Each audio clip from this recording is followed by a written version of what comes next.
Welcome back to DSR, and I'm going to do another subclass from Comrade Warners. And this one is going to be a Barbarian subclass called the Path of the Executioner.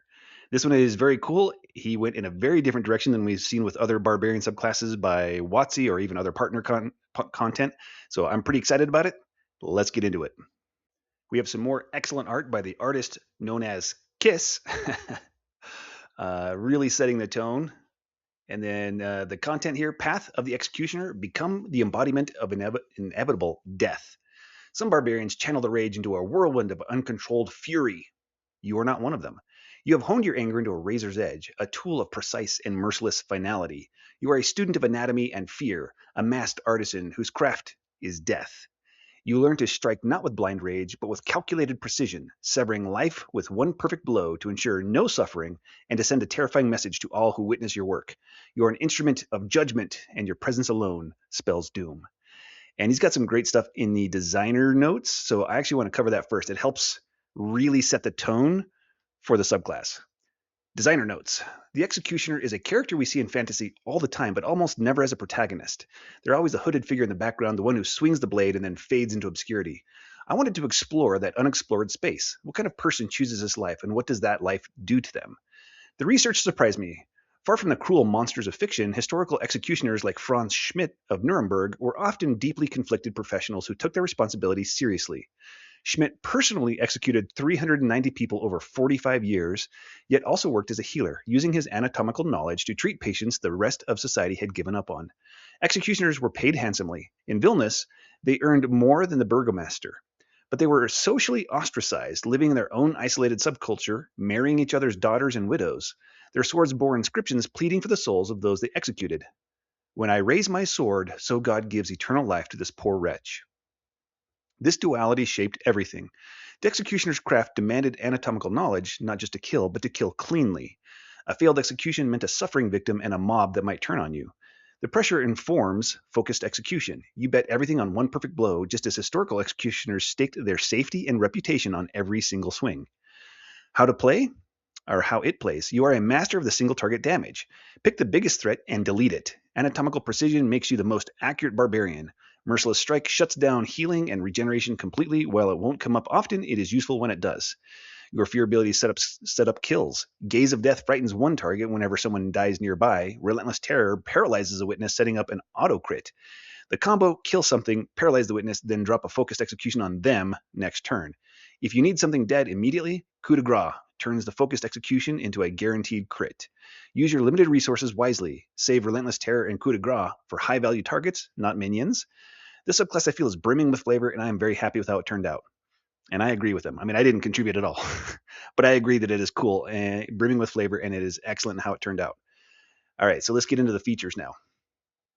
Level 3, Executioner's Onset. Your rage becomes a cold, focused instrument of anatomical destruction.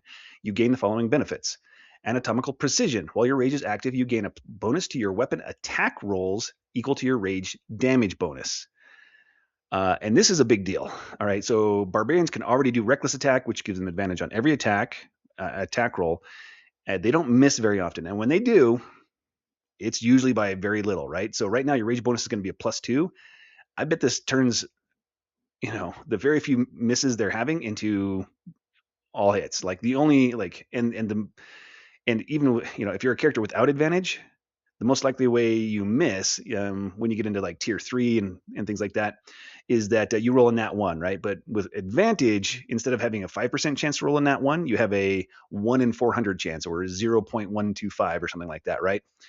And then you add this, and this barbarian is just going to hit all the time, just pretty much always hit. The rage damage bonus increases to +3 at level 9 and +4 at level 16.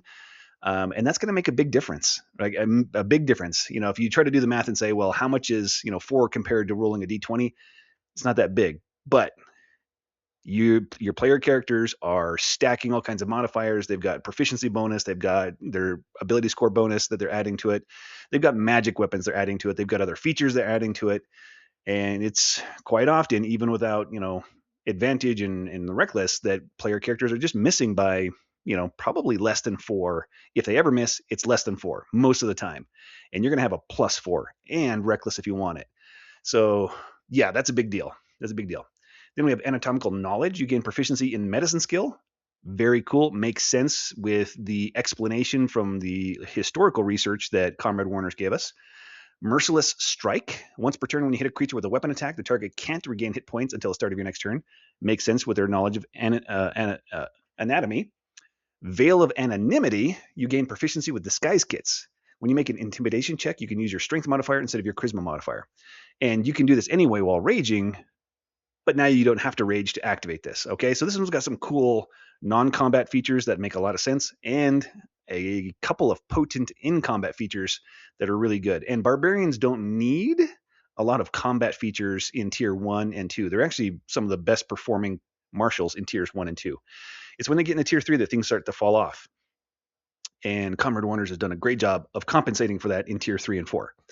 Here we are still, though, in tier 2, level 6, Mantle of Death. Death has become so familiar that it no longer phases you. Only those who witness it in your presence. You gain the following benefits. Desensitized. You gain proficiency in wisdom saving throws. Makes a ton of sense, and I love it. And that's one of the Barbarians' biggest weaknesses in tier 1. Well, frankly, tier 2, not in tier 1, tier 2, all the way through tier 4 is their poor wisdom saving throw proficiencies, and they generally don't have enough ability score points left over to have like a good wisdom score either. So they struggle, right? Usually what they have to do is get Mage Slayer and then try to survive based on that. So this really, really helps with that. Then they have Gaze of Death. While your rage is active, when you reduce an enemy to 0 hit points, you can use your reaction to strike fear into one creature you can see within 30 feet of yourself. The target must make a wisdom saving throw. The DC is based on your strength modifier. On a failed save, the target is frightened for 1 minute. The creature can repeat the saving throw at the end of each of its turns, ending the effect on itself on a success. And you might be saying, this might be problematic. Like, you have to make the kill, and that's going to cause, people, contention within the party of, people kill stealing. This barbarian always saying, I need the kill.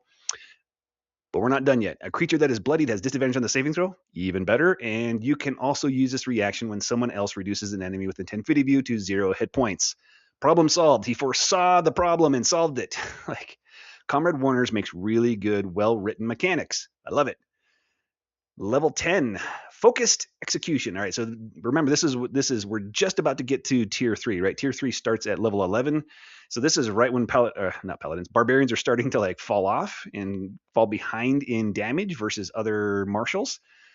Focused Execution. When your rage is active, you can when you take the attack action on your turn, you can forgo one of your attacks to enhance your brutal strike. So you have to have Reckless active, because you can't make a brutal strike unless you have Reckless active, right?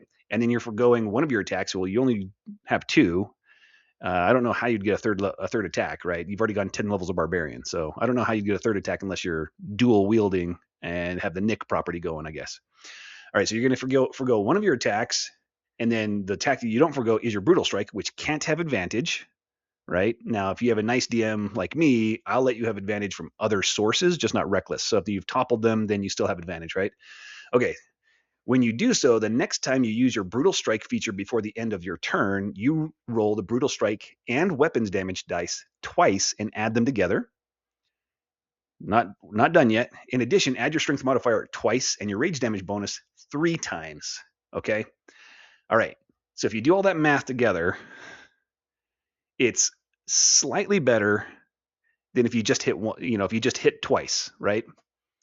I don't. Maybe it's a little better than slightly if you just hit twice, right? Yeah, because you wouldn't get brutal strike on both. Okay, so you're gaining an additional damage roll from brutal strike. So it's 1d10 plus your rage modifier of right now is 3. So it's 1d10 plus 3 more than if you hit twice. Average of what, 8.5 damage? Yeah. So an average of 8.5 more damage than if you just hit twice. Okay, so it's a net win. A small bump going into tier 3, then and then late tier 3, which is level 14, Flawless Execution. Your terrifying presence becomes a soul-crushing force. You gain the following benefits. Coup de grace. Once per long rest, when you use your Focused Execution feature and the attack hits, you can make the attack become a critical hit.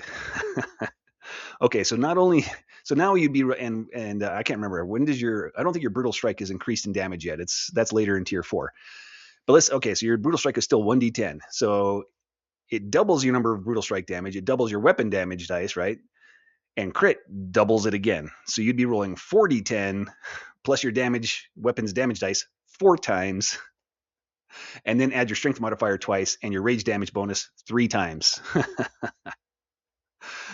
Crazy. That's awesome. That's awesome. But only once per long rest. So when you really need to take a creature out, coup de grace, boom. You could easily be dropping 100 points of damage with that. I bet you could get into the hundreds. If you've got a vicious weapon, right? The vicious weapon property, that extra 2d6, that would be doubled by focus execution and then is doubled again by a crit. So that would turn it into the vicious property would be adding 8d6 more damage on top of that. I bet you could get to 100 points of damage with coup de grace at level 14. Relentless Terror. When you reduce an enemy to 0 hit points, you can use your reaction to target one creature you can see within 30 feet. Now, this one does require, it has to be you that reduces an enemy to 0 hit points. The target must succeed on a wisdom saving throw, DC based on your strength modifier, or be paralyzed until the end of your next turn. A creature that is bloodied has disadvantage on the saving throw. Fantastic. And you can use this feature a number of times equal to your rage damage bonus per long rest. So right now you'd be able to use it 3 times, and then once you hit level 16, you'll be able to use this 4 times. There's no way to recover, or like it doesn't regenerate. You don't regain uses of it except by your long rest. So you're set with 4 times. That's pretty cool, right? And when a creature is paralyzed, any melee attack within 5 feet is an auto crit. Like you have advantage on the attack roll, and if you hit, it's automatically a crit. So, so you could like coup de grace something that's at 100 hit points and just kill it, and then use this because you killed it. Use this to activate terror in a creature as your reaction.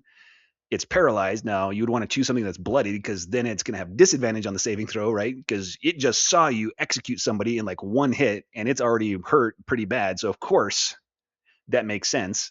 It's going to be terrified of you, and you paralyze it with fear.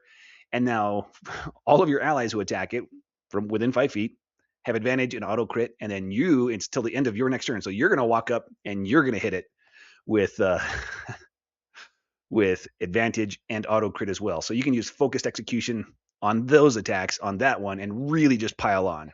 So it's just like going to start a chain reaction of executions happening here.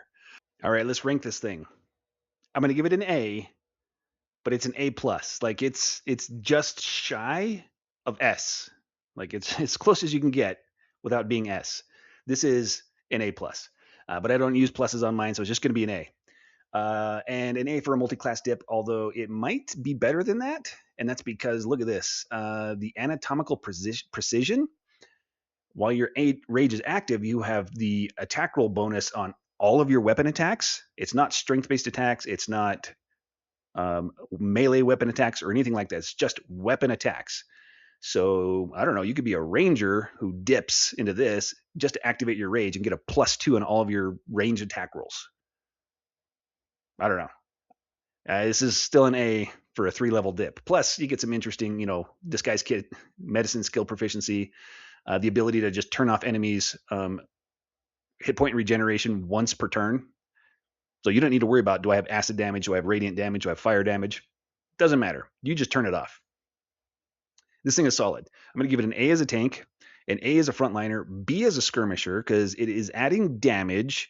But you don't get any, other than the increased chance to hit, you're not getting any damage bonuses until level 10. So I'm going to give it a B to average it out. I'm going to give it a C for ranged, and that's because, yes, you can use this damage bonus with ranged attacks, but that's really the only benefit to range attacking, right? These ones are all based on Brutal Strike. Brutal Strike requires you to activate Reckless and be making a strength-based attack. And so it is this, right? There you go. This requires focused execution. Focused execution requires Brutal Strike. So really everything else requires you to be making a strength-based melee attack.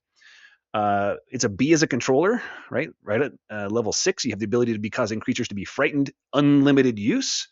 The only thing that's required is it uses your reaction, and they got to die or drop to 0 hit points within 10 feet of you. So you can be doing that all day long, and they're frightened for 1 minute. That's as good as a Paladin's Wrathful Smite without using your bonus action and no spell slots, right? No limited use of any kind. So that's pretty good. And then you have the ability to paralyze. Now this is limited to rage bonus times per long rest, where you're looking at 3 or 4 uses per long rest. But paralyze is good. It's a much shorter duration, but paralyze is so good, and they might just die by the end of that round anyway. So this is good. An A's worth of survival features. That's the wisdom proficiency saving throws, medicine contributing to that. and a few, and other abilities here. Then you have C for knowledge. That's coming in with the medicine skill, the disguise kits, and I guess we do have a little bit of something for face, and that's because of the intimidation boost. I'm just going to give it a D for the face boost, right? Because it's a limited subset of scenarios, or I don't know if it's limited. It's not the full subset of scenarios because you already have advantage on, or can already use your strength for charisma intimidation checks while your rage is active. So it's just the rest of the time that this is really contributing something, but it's contributing something. So we're going to give it a D for face. Again, reminder, that doesn't mean you're a D at face functions. It means this subclass is giving you a D's worth of package that adds to your build of face functions. Okay. And here it is in context of every other class and subclass that I have ranked for partner content. What are we up to now? 82. 82 partner classes and subclasses ranked so far. And this is everything that Comrade Warners has put out so far, every subclass he's put out so far, that I've now finally ranked all of them, and solid. A's across the board. There's that one edge case with the Radiance Paladin where they could go S tier depending on how you multi-class it. But it's kind of an edge case. It's a pretty edge case, okay? So this one's solid. And the only other content that does as well at being well balanced is Exploring Eberron. Exploring Eberron, all A's, a few S's. Comrade Warners, all A's, one edge case S. So, yeah, D&D game designers out there, you should hire him. He makes good stuff. Like, that's it for this one. Thanks for watching. If you don't have enough D&D in your life, look at the video description. You can find a link to join my Discord or find me on Start Playing Games. There's also a link to Comrade Warner's YouTube channel that he has. He also a link to his Patreon. There's also links to the artist. These artists that he uses are fantastic. And so every one of these videos where I talk about the artist, that has links to the artist, their portfolio, their name. If you want to commission them or just hit them up and let them know how much you love their art, I bet they would appreciate that as well. If you're the kind of person who loves to analyze things and thinks about how things compare and how they work together and how they interact, and you love rating things, I could use your help. Let me know if you think I got anything wrong on this video in the comments. Tell me, and don't just let me know what I got wrong. Let me know you think I got the rating wrong and you think I should adjust some rating on it, okay? That's the helpful information I'm looking for. I mean, you can tell me I'm wrong if you want, but it is not as helpful if it's not as helpful as telling me you think this rating should be different and why. That's really helpful.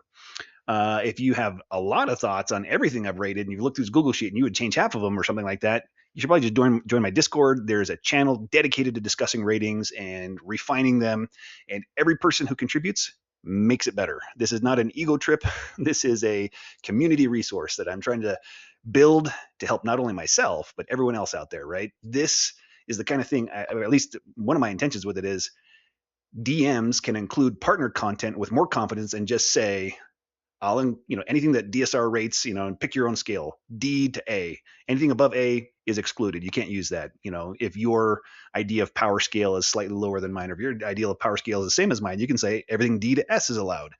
Or if you're a power monger, you can allow the S1s and even the S2s if you like. That's up to you. It's your call. This just gives you, hopefully, a consistent idea of how I rate things so that you can leverage that in your games and start leveraging some partner content instead of just giving a blanket ban to all partner content, which is what I used to do until I started doing this. Okay. I was tired of blanket banning all this cool content because pieces of it didn't work.